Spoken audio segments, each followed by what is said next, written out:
Le temps, évidemment, c'est un sujet qui nous concerne largement.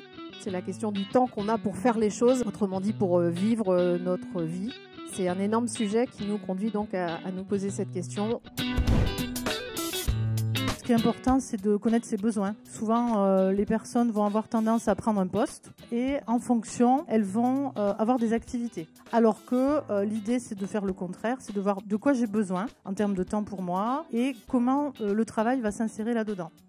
Il faut que le travail soit au service d'une vie de qualité. Et donc, on a essayé de penser, de concevoir en fait des outils pour mettre vraiment ces principes-là, pour faire plus de veille, aller se balader dans la nature, en tout cas pour trouver en fait des sources d'énergie, de réflexion qui vont être mis à profit évidemment dans le travail.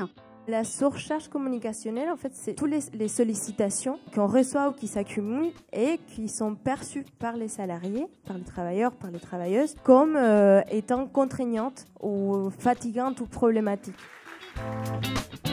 Si je devais retenir quelque chose de la soirée, ce serait le travail en zapping. Je ne connaissais pas du tout et en fait c'est le fait d'être tout le temps sursollicité et de ne jamais commencer une tâche et la terminer jusqu'au bout. Alors si je dois décrire cette soirée en un mot, je dirais qu'elle est pertinente tant au niveau de la complémentarité des profils qui sont intervenus ce soir qu'au niveau des échanges et des questions. Tous les intervenants ont mis en évidence effectivement cette volonté, cette obligation quelque part d'avoir un véritable équilibre vie pro et vie perso. Et c'était très enrichissant, donc un second mot bonus pour terminer.